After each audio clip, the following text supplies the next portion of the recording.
को सबसे महंगा कपड़ा लेके दिए इस बार ईद में। अच्छा हाँ देखिए ना भाई, बहुत जबरदस्त कपड़ा है।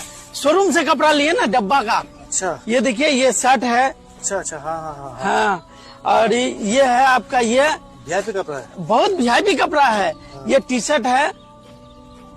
हाँ। और ये पैंट है।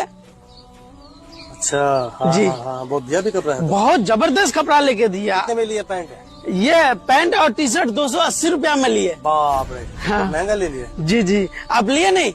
नहीं, हम लेंगे, थोड़ा सा टाइम है। देखे बेटा, अभी कोई नहीं लिया, हम तुमको पहले लेके दिए और सबसे दामी कपड़ा लेके दिए।